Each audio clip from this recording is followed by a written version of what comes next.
నమస్తే శ్రీ మాత్రే నమః శ్రీ కృష్ణాయ నమః. భక్తి టీవీ ప్రేక్షకులకు స్వాగతం సుస్వాగతం.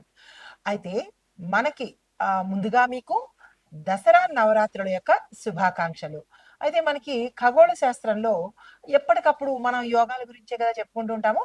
ఖగోళ శాస్త్రంలో శాస్త్ర ప్రకారము అంటే వేద జ్యోతిష శాస్త్ర ప్రకారం మనకి ప్రతి నెలలోనూ మనకి గ్రహాలు స సంయోగం చెందడము, ఆహ్, ఒక దగ్గర నుంచి ఇంకో దగ్గరికెళ్ళడము, ఆ కోణాల యొక్క తేడాలతో అంటే సంచరించే కోణాలు, ఆ డిగ్రీల యొక్క తేడాలతో మనకి ఒక్కొక్కసారి ఒక్కొక్క యోగాలు కనబడుతూ ఉంటాయి. అయితే ఇప్పుడు మనకి పితృపక్షాలు అనగా ఇంక అయిపోతున్నాయి గదా! సెప్టెంబరు 20 నుంచి మనకి కొన్ని నెలల పాటు ఈ షడాష్టక యోగం ఏర్పడబోతోంది. అది ఎవరి వల్ల అంటే కనుక కర్మ ప్రదాత, కర్మలకు అధిపతి, న్యాయ నిర్ణేత, వీటన్నిటికీ అధిపతైనటువంటి శని భగవానుడు, శనిదేవుడు కుజుడితో కలిసి 150 డిగ్రీల కోణంలో మనకి అంటే ప్రస్తుతము శని భగవానుడు మీనరాశిలో తిరోగమన స్థితిలో సంచారం చేస్తున్నాడు. ఈ కుజుడు తులా రాశిలో సంచారం చేస్తున్నప్పుడు మనకి 150 డిగ్రీల దూరంలో మనకి ఈ యొక్క యోగం అనేది ఏర్పడుతోంది. అయితే మనకి ఈ యోగం ఏర్పడడం వల్ల ఎవరెవరికి శుభాలు జరుగుతాయి, ఎవరెవరికి ఎలాంటి ఫలితాలు ఇవ్వబోతున్నారు, మరీ ముఖ్యంగా ఏ రంగంలో ఉన్న వాళ్ళకి ఇది అత్యంత శుభప్రదమైన యోగప్రదమైనటువంటి బంగారు సమయం అని చెప్పచ్చు. అది ఎవరిది అంటే కనుక ఉద్యోగస్తులకు కెరియర్ పరంగా చాలా విశేషంగా ఉండబోతోంది. తర్వాత వ్యాపారస్తులకు విశేషమైన లాభాలకు గాని, విస్తరణకు గాని, పెట్టుబడులకు గాని అంటే అన్ని రకాలుగా లాభాలు తెచ్చిపెట్టేందుకు ఈ కొద్దిపాటి సమయము చాలా చక్కగా ఉపయోగపడుతోంది ఈ షడాష్టక యోగంలో. అయితే రాజకీయ నాయకులకు చూసినట్టయితే కనుక ఏ రాశిలో ఉన్నవారైనా సరే వీళ్లకు ఈ సమయము అదృష్ట సమయం అని చెప్పొచ్చు. కొత్తగా రాజకీయంలోకి రావాలన్నా లేదా కీలకమైన పదవులు చేపట్టాలన్నా ఇలాగ రాజకీయ నాయకులకు రాజకీయ రంగపరంగా ఆర్థికంగాను పేరు ప్రతిష్టలతోనూ తర్వాత మిగతా ఏదైతే అంటే లాభదాయకంగాను ఇలాగా ఈ ముగ్గురు రంగాల్లో ఉన్న వాళ్ళకి చక్కగా ఉండబోతోంది అనమాట. అయితే మిగతా రంగాల్లో ఉన్న వాళ్ళకి పని చెయ్యదా, వాళ్ళకి లాభాలు లేదా అంటే కనుక ప్రత్యేకంగా ఈ ముగ్గురికి విశేషమైన ఫలితాలు ఉన్నాయి. అయితే మరి మిగతా రంగాల్లో వాళ్ళకి ఎలాంటి ఫలితాలు ఉన్నాయి అంటే కనుక శుభ ఫలితాలు ఉన్నప్పటికీ కూడా కొంత ఆ గ్రహాల రీత్యా కావచ్చు, లేదా ఆ రాసుల రీత్యా కావచ్చు, లేదా అంటే వాళ్ళ వాళ్ళ నక్షత్రాన్ని బట్టి కూడా ఈ మార్పులు అనేది యోగదాయకమా కాదా అనేది మనము సంపూర్ణ విశ్లేషణ చేసి చూపిస్తాను.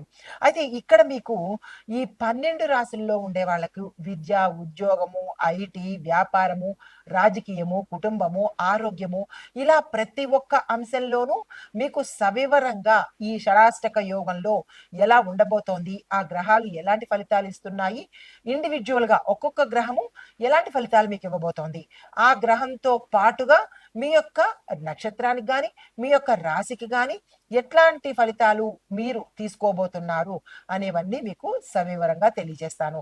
అయితే ముందుగా దీంతో పాటు నేను అదృష్ట శాతం ఎంత అంటే ఆ రోజుకి మీకున్న అదృష్ట శాతం ఎంత, దురదృష్ట శాతం ఎంత అంటే ఆ గ్రహాలు మీకు అదృష్టాన్ని ఎంత తెచ్చిపెడుతున్నాయి, అంటే ఆ గ్రహాలు ఇచ్చే ఫలితాలు అనుకూలత లేనిది ఎంత శాతము అనేది సంపూర్ణ విశ్లేషణ మీకు అందిస్తాను. అయితే ఈ శక్తివంతమైన షడాష్టక యోగంలో కొన్ని రంగాల్లో ఇందాక నేను చెప్పినట్టు బలమైన మార్పులు అవి రాబోతున్నాయన్నమాట. ఆ మార్పులు ఎవరెవరికి ఎలా వర్తిస్తాయి అనేది చెప్పే ముందు ముందుగా గ్రహస్థితులు ఇండివిడ్యువల్‌గా అంటే మేషరాశి వారికి ఇండివిడ్యువల్‌గా ఎలా ఉండబోతోంది, ఆ తర్వాత వృషభ రాశి వాళ్ళకి ఇలా ఒక్కొక్క రాశి వారికి ఆ రాశికి అనుకూలంగా ఉండే గ్రహాలు వాటి యొక్క ప్రభావము ఈసారి సరికొత్త శైలిలో మీకు అందివ్వబోతున్నాను. తదుపరి రాశి వృషభ రాశి. ఈ రాశి వారికి గ్రహస్థితులు శని భగవానుడు 11వ స్థానంలోను అనగా విశేషమైన లాభస్థానంలో సంచారం చేస్తున్నాడు. కుజుడు 6వ స్థానంలో శత్రు స్థానంలో సంచారం చేస్తున్నాడు. గురుడు 1వ స్థానంలో అంటే జన్మరాశికి బలమైన ప్రభావము ఉండబోతోంది. ఎవరైతే ఈ గురువు 1వ స్థానంలో లగ్నంలో ఉన్నాడో, ఆ లగ్నాధిపతి గురువు అయిన వాళ్లకు కొంత బలమైన రిజల్ట్స్ వచ్చే అవకాశం కనబడుతోంది. అది వ్యక్తిగత జాతకంలో మనకి తెలుస్తుందనమాట. అయితే ఫలితాలేంటంటే, విద్యార్థులు చూసుకున్నట్టయితే గనక పోటీ పరీక్షల్లో సక్సెస్ సాధిస్తారు. ప్రత్యేకంగా బ్యాంకింగు, సివిల్సు ఈ 2 ఎవరైతే ప్రిపేర్ అవుతున్నారో వాళ్ళు తథ్యము. సక్సెస్ సాధించే అవకాశం ఎక్కువగా కనపడుతోంది. అయితే ఉద్యోగస్తులు చూసుకున్నట్టయితే గనక లాంగ్ పెండింగ్ ట్రాన్స్‌ఫర్స్ అంటే కొంతకాలంగా ఎప్పటికీ ట్రాన్స్‌ఫర్స్ రాకపోవడము, ఏరియర్స్ రాకపోవడము, మీరనుకున్న కేడర్స్ కూడా పోస్ట్‌పోన్ అవ్వడం కానీ, లేదా ఎవరైనా తీసేసుకోవడం కానీ, ఇలాంటి డిస్టర్బెన్సెస్ ఏదైనా లాంగ్ టర్మ్‌లో మీరు అనుభవిస్తున్నట్టయితే కనుక, ఈ సమయంలో మీకు మీ సుపీరియర్స్, మీ పై అధికారులు మీ పేరుని సజెస్ట్ చేసే అవకాశాలు ఎక్కువ కనబడుతున్నాయి. తర్వాత వ్యాపారాలు, ఐటీ రంగంలో చూసుకున్నట్టయితే కనుక, రుణాల నుంచి అంటే ఉద్యోగస్తులు, వ్యాపారస్తులు రుణాల నుంచి బయటపడిపోతారు. దీంతో పాటుగా ఐటీ రంగంలో కొత్త క్లయింట్లు వచ్చే అవకాశము, స్థాన చలనాలు కలిగే అవకాశము, అది మీరు పనిచేసే రంగంలో కావచ్చు, లేదా వేరే ఆఫీసులకు కానీ, వేరే ప్రాజెక్టులు తీసుకోవడం కానీ, ఇలా ఏదైనా ఒకటి కొత్తగా మీ దాంట్లోకి వచ్చి చేరే అవకాశము ఈ సమయంలో కనబడుతోంది. రాజకీయ రంగం చూసినట్టయితే కనుక సమాజంలో పేరు ప్రతిష్టలు, గౌరవాలు పెరగడంతో పాటు స్థానికంగా మీ యొక్క కూటమిలో విజయం సాధించే అవకాశాలు ఎక్కువ కనబడుతున్నాయి. కొత్త పదవులు కూడా మీరు తీసుకునే అవకాశం ఎక్కువగా కనబడుతోంది. అయితే ఆరోగ్యపరంగా చూసినట్టయితే గనక మధుమేహము తీవ్రతరం అవ్వడము, బరువు పెరగడము, ఇలాంటి సమస్యలు వచ్చే అవకాశం కనబడుతుంది. ఒబేస్ అనమాట. ఇలాంటివి ఏవైనా మీకు గమనిస్తే వాటిని తగ్గించుకునే ప్రయత్నం చేసుకోండి. కానీ కొంత శాతము మీరు ఎక్కువగా శ్రమ పడవలసిన పరిస్థితి ఆరోగ్యం కోసము. ఇతరత్ర ఆహార నియమాలు వదులుకొని అంటే బయట తినడాలు కానీ, వేరే చోటు నుంచి తినడాలు కానీ ఇలాంటివి తగ్గించుకుని స్వంతంగా చేసుకునే ప్రయత్నం చేసినట్టయితే కనుక కొంత మంచి జరిగే అవకాశం కనబడుతోంది.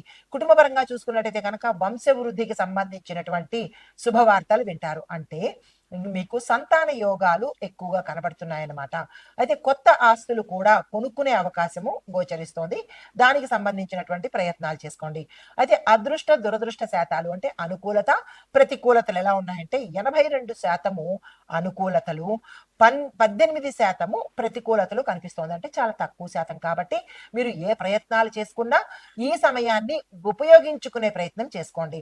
అయితే దర్శించవలసిన దేవాలయాలు కనకదుర్గమ్మ ఆలయాలతో పాటుగా క్షేత్రాలు కూడా దర్శించుకుంటాము, మాకు వెడతాము అని అనుకుంటే తక్షణమే అమ్మవారి ఆలయాలు దర్శించుకోవడంతో పాటు అక్కడ మీ పేరిట ఒక పూజ కానీ, ఒక దానం కానీ చేసుకున్నట్లయితే కొంత మీకు జాతకరీత్యా ఇబ్బందులుంటే తొలగిపోయే అవకాశం ఉంది. అయితే మరి దానాలు ఏమి ఇవ్వాలి అంటే కనుక ఆకుపచ్చకు సంబంధించిన వస్త్రాలు, ఆకుపచ్చ పెసలు, దీంతో పాటు గోధుమలు కూడా దానంగా ఇచ్చినట్టయితే విశేషమైన ఫలితాలు పొందే అవకాశం కనబడుతోంది. అయితే మీరు పఠించవలసిన మంత్రము ఓం నమఃశివాయ అనే మంత్రము 11 మాలలు. అంటే ఒకసారి 108 అంటే ఒక మాల. అలాంటి మాలలు మీరు 11 సార్లు తిప్పాలన్నమాట. అయితే మీకు అదృష్ట సూచికలు ఏంటంటే మీకు కలిసి వచ్చే రంగు ఆకుపచ్చ, పసుపు రంగు, వారాలు శుక్రవారము, బుధవారము, కలిసి వచ్చే సంఖ్యలు 2, 6. అది సింగిల్‌గా కానీ లేదా డబల్ సంఖ్యల్లో ఉన్నా కానీ 6 చివరగా రావాలి, 2 చివరగా రావాలి. ఇవి చూసుకొని ఈ అదృష్ట సంఖ్యలు పాటించుకుని మీరు ఏ పని మీద వెళ్ళినా, ఏ కార్యం చేపట్టినా, ఎందులోనైనా కొత్తగా వెళ్ళాలన్నా ఇలాంటి వాటికి ఇది చాలా అనుకూలమైన ఆహ్, ఆహ్, విషయాలు మీకు నేను అందిస్తున్నాను. అయితే ఇక్కడ మరొక విషయం ఏంటంటే ఈ దసరా నవరాత్రుల్లో మనకి అమ్మవారికి పూజ చేయడంతో పాటు మీరు ఏ కొత్తగా స్టార్ట్ చేసినా, వ్యాపారం స్టార్ట్ చేయాలన్నా, ఉద్యోగంలోకి వెళ్ళాలన్నా శుభముహూర్తాలు అవసరం లేదు. ఏ పని ప్రారంభించాలన్నా ముహూర్త నిర్ణయం అక్కర్లేకుండానే మీరు ప్రారంభించుకోవచ్చు.